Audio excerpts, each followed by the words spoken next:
Добрый день! Это видео посвящено Ирану, территории, где древние люди обитали уже в период среднего палеолита, то есть более 30 тысяч лет назад. Расскажу немного об истории и уделю большое внимание уникальной для своего времени религии – зороастризму. В середине третьего тысячелетия до нашей эры здесь появилось государство Элам. Религиозные представления эламитов сходны с шумеро-аккадскими, но с почитанием змей как символа плодородия и бессмертия, которых изображались человеческими головами. На ранней стадии больше почитались женские божества, потом мужские. Храмы строились наподобие зиккуратов. На данный момент неизвестно время появления иранцев, ариев, на территории современного Ирана. Скорее всего, в 3-2 тысячелетии до нашей эры. Первое государство, которое они основали в 7 веке до нашей эры – Мидия. Именно мидийцы возглавили разрушение Ассирии, и жена Навуходоносора II, для которой он по одной из легенд построил висячие сады, была из Мидии. В VI веке до нашей эры мидийцев сменили персы. Кир Великий основывает державу ахеменидов, просуществовавшую до IV века до нашей эры. Когда она занимала территорию от Эгейского моря до Инда и от верхнего порога Нила до Закавказья. В ее состав в разное время входили Египет, часть Эфиопии, Сирия, Армения и другие территории. Государство просуществовало всего пару веков, но оставило настолько большой след в истории, что весь остальной мир их именем называл страны на этой территории вплоть до 1935 года, когда правитель Реза Шах Пехлеви потребовал придерживаться названия Иран. Завоевывая территории, персы сохраняли жителям язык, религию, нравы, законы, но ставили своего управленца – сатрапа. Не реже, чем раз в год в сатрапии приезжали проверяющие, которые не только контролировали, но и могли провести реформы и снять сатрапа. Персия была покорена Александром Македонским в IV веке до нашей эры. Но, как известно, его империя распалась сразу после смерти основателя. И территория Ирана переходила от одних правителей к другим, пока в III веке нашей эры не установилась династия сасанидов, продержавшаяся до арабо-мусульманского завоевания в VII веке. С середины первого тысячелетия до нашей эры на территории Ирана распространяется зороастризм, который при Дарии I Ахемениде становится официальной религией, а при сасанидах – единственной. Основоположник вероучения – Заратуштра, живший на северо-западе от Ирана, вероятно, в Хорезме, современный Таджикистан и Узбекистан. Хотя есть версии, что на востоке Ирана, на территории Южного Азербайджана и даже в городище Синташта, ныне Челябинская область, в России. Когда он жил, неизвестно. Варианты разнятся от за 258 лет до Искандара, то есть Александра Македонского, и до времени пророка Моисея в XIII веке до нашей эры. Происходил Заратуштра из древнего рода жрецов, что повлияло на священническую структуру зороастризма. Жрец, хранитель огня, должность наследуемая. Имя Заратуштра означает «староверблюдый» или «тот, чьи верблюды стары». Это довольно распространенная практика у древних народов давать имя, которое будет отпугивать злых духов. Согласно легенде, он был единственным ребенком, который при появлении на свет не заплакал, а засмеялся. Смех его убил 2000 демонов. Хотя мне кажется, самое сильное впечатление он произвел на свою мать, Дугдову, когда вместо естественного и ожидаемого крика младенец смеется, а потом, по некоторым версиям, говорит стихами, это должно было свести с ума всех присутствующих. Остальные жители, в силу нормальной человеческой консервативности и защитной реакции, должны были решить, что в ребенка вселился злой дух. Тогда становится понятным, почему жрец Дурашраф посоветовал Пурушаспе, отцу ребенка, убить сына. И тот старательно это пытался сделать. Сжечь, подкинуть диким животным и так далее. Но, как вы понимаете, ничего из этого не вышло. Огонь не горел, а звери обходили малыша стороной. До 30 лет сведений о жизни Заратуштры мало. Самое яркое событие, пожалуй, переход через реку по воде, как по мосту.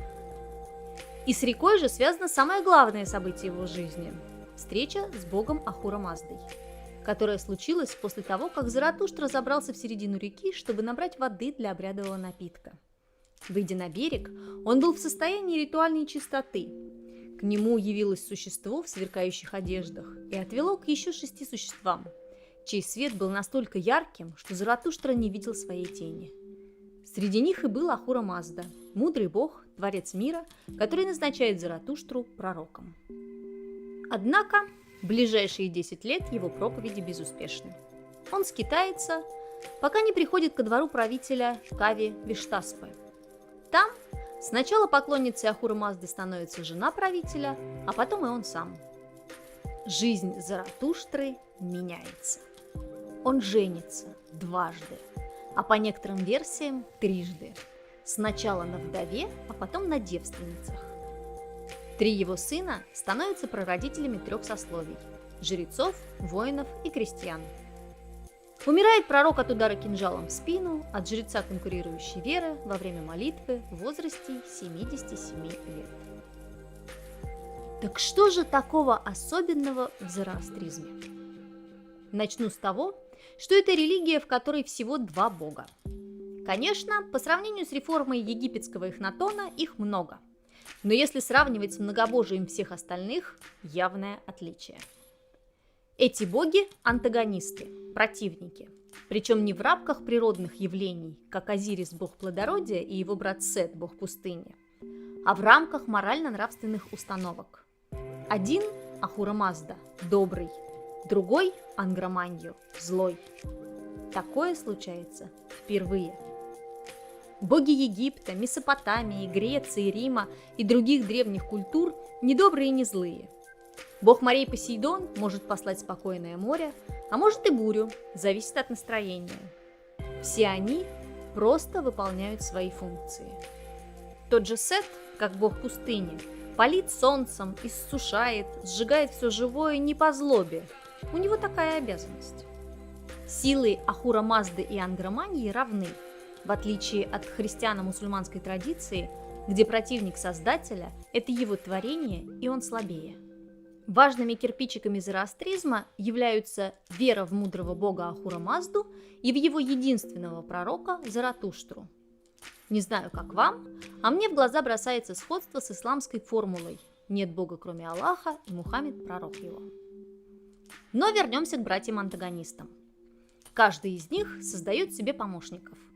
У Ахура Мазды Аша Вахишта – благие дела, Вохумана – благие мысли, Хшатра Вайрия – прочная власть, Спента Армаити – благодетельный труд, Хаурварат – целостность физического существования, Америтат – бессмертие.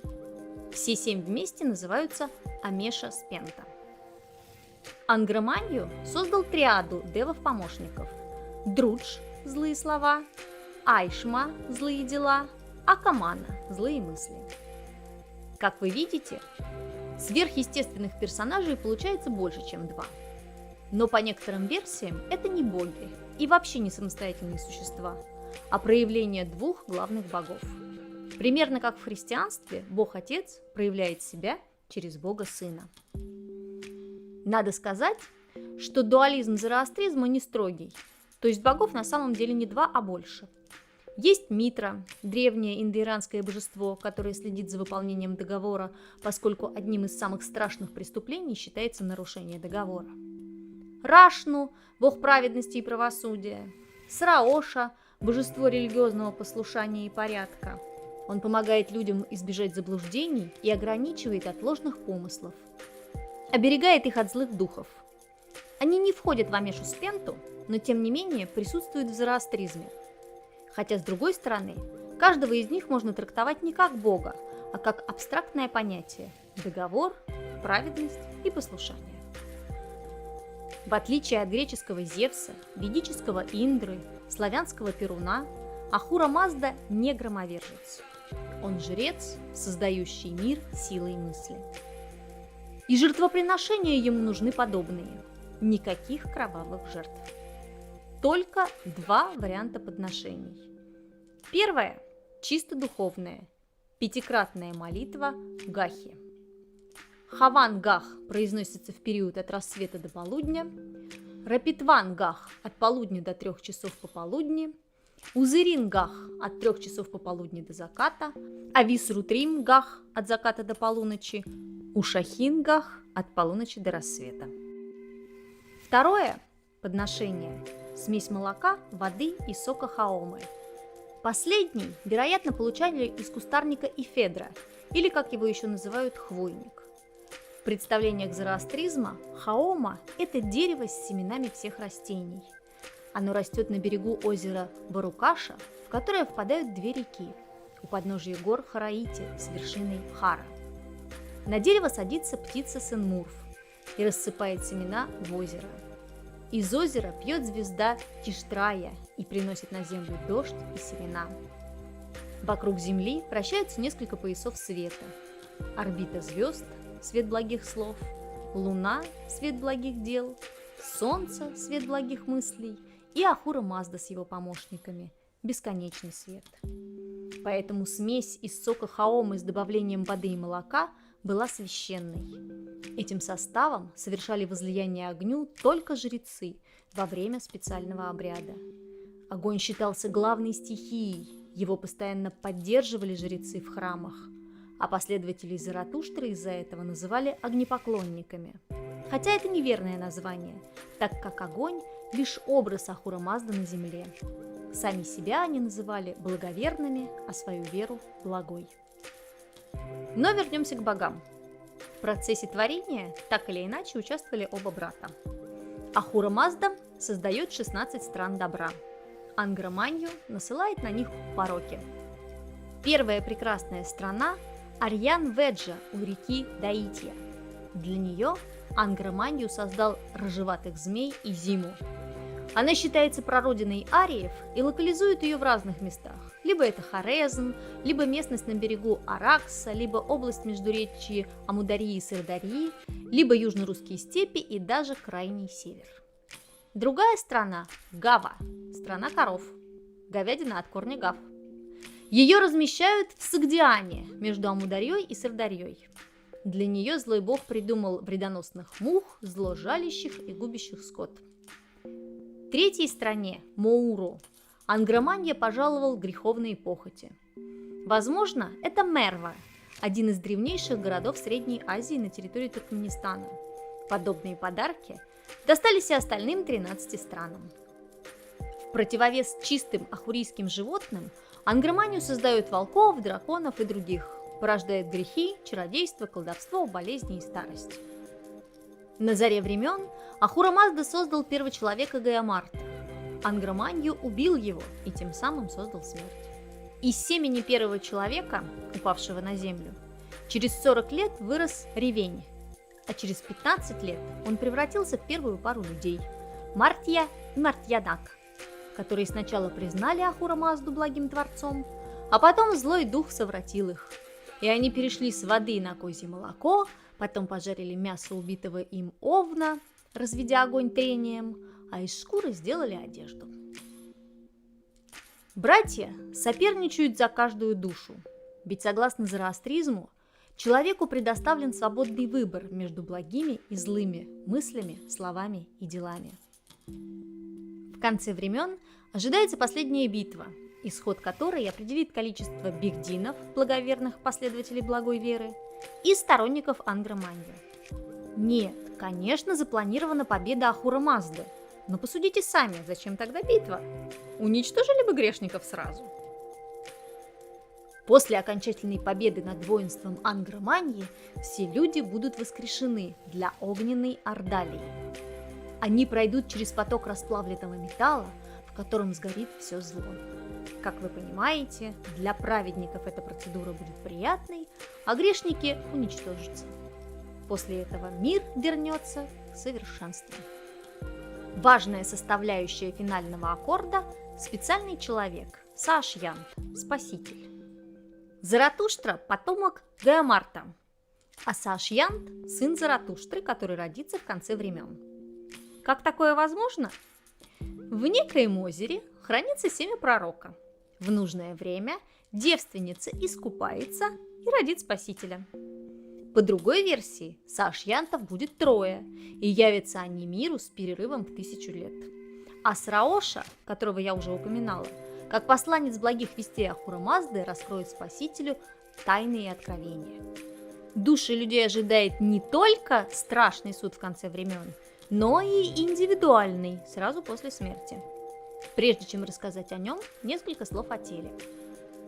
Зороастрийцы считали, что тело было создано после души как средство ее существования, а потому судьбой его особо не интересовались.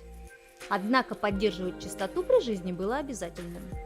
Смерть делала тело нечистым, и его нужно было нейтрализовать, похоронить. Проблема заключалась в том, что ни в земле, ни в воде, ни тем более в огне хоронить нельзя, они священны. Остается только воздух, но как его использовать для этой цели? Поклонники Ахура Мазды нашли выход. Они стали хоронить в особых башнях – дакмах. Снаружи такое сооружение представляло собой ступенчатую воронку с колодцем посередине. Внутри 3 круга с углублениями для тел умерших. Наружный для мужчин, средний для женщин, внутренний для детей. Служители приносили туда раздетые догола тела и оставляли для хищных птиц и специально обученных собак. Собаки в зороастризме пользуются большим уважением, как очень полезные животные. Они участвуют в религиозных обрядах, к ним самим применяются те же похоронные обряды, что и к людям. Обглоданные кости собирались и складывались в особые хранилища – асуарии. Зороастрийцы считали, что дакма, башня молчания, нечистое место, где собираются злые духи. Тело умирало, и в этот момент на свет появлялась душа. Роль повивальной бабки в этом процессе выполнял Сраоша. За 3 дня, которые душа проводила у изголовья трупа, происходило ее взросление. В первый день она была новорожденная, на второй достигала 7 лет, на третий – 15. Для попадания в загробный мир учитываются не только дела или слова человека, но и его мысли. После 3 ночей в изголовье умершего душа праведника летит над растениями, а навстречу ей дует благовонный ветер с юга. Она встречает свою Даэну, прекрасную деву, которая олицетворяет все содеянное им при жизни. Она сопровождает душу к Ахура Мазде. Первым шагом становится душа Нахумат, добрые мысли. Вторым – Нахухт, добрые слова. Третьим – Нахваршт, добрые дела. А 4-м – на вечные светила или в дом песни Городману, то есть предстает перед Ахура Маздой.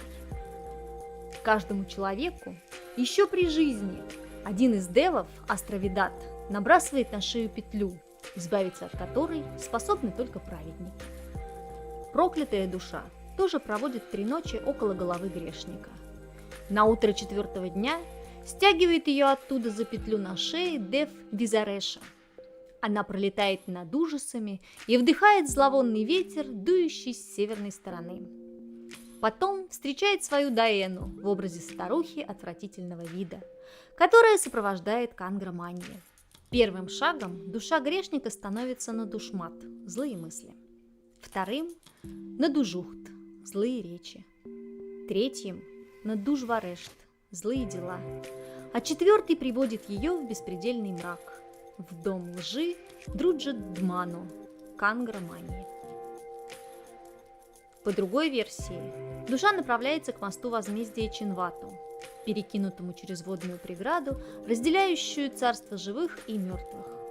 Распределитель судеб на мосту – Заратуштра. Он провожает по нему души праведных. В процессе исторического развития Чинват становится мостом судебного разбора, который вершат над душой умершего судьи Митра, Сраоша и Рашны. Последний на весах взвешивает благие и злые деяния, а Сраоша в поздних зороастрийских текстах за мзду печеными хлебцами припровождает на тот свет души умерших. В поздних представлениях зороастризма мост Чинват ведет в царство Ахура Мазды, а перекинут над пропастью Ангра-Манья. Под стопой грешника он становится узким, а праведнику кажется широким. Если душа сможет перейти этот мост, то попадет в дом хвалы Ахура Мазды. Там она будет вкушать блаженство и ожидать грядущего воскресения. Если же не перейдет душа через мост, то окажется во владениях Ангра-Маньи, где будет в жестоких мучениях ожидать последнего суда и уничтожения. Зороастризм – это первая религия, которую можно назвать мировой, поскольку ее последователем мог стать представитель любого народа. в отличие от национальных религий, рассчитанных на один народ. В зороастризме можно обнаружить идеи, типичные для религии первого тысячелетия до нашей эры. Например, посмертный первый суд над умершим и непорочное зачатие мы уже встречали в представлениях Древнего Египта. И даже изображение зороастрийского Ахура Мазды похоже на ассирийского Ашура. И названия звучат похоже – Ашур и Ахура, и переводятся одинаково – Бог. Но есть и принципиально новые идеи, которые позднее нашли свое развитие в других религиях. К ним относятся резкая поляризация добра и зла, трансформация владыки ада в бога зла, учение о единственном Творце мира, наличие помощников без родственных связей с богами, два места посмертного существования, одно благое – Горадман, другое проклятое – Друджидман, учение о конце света, страшном суде и воскрешении умерших праведников, о приходе Саашьянта, Спасителя. Особый интерес представляет идея о том, что финал окончательной битвы между силами добра и зла зависит от людей, потому что человеческие мысли, слова и деяния, благие или злые, пополняют общую копилку добра и зла. В заключении хочу добавить, что в зороастризме главное нравственное правило звучит как «счастье тому, кто желает счастья другим», и очень похоже на золотое правило нравственности. А еще в учении Заратуштры нет безбрачия, монашества, отшельничества, умерщвления плоти, постов и голодания, пищевых запретов. Но есть разум, которым человек способен самостоятельно постичь добро. Мне не удалось уместить в одно видео все, что я хотела рассказать о Древнем Иране. Поэтому будет еще одно про искусство и письменность. Да, и кстати, вы уже догадались, в честь кого назван автомобиль Mazda? Пишите в комментариях, ставьте лайки, подписывайтесь на канал, задавайте вопросы. Спасибо за внимание.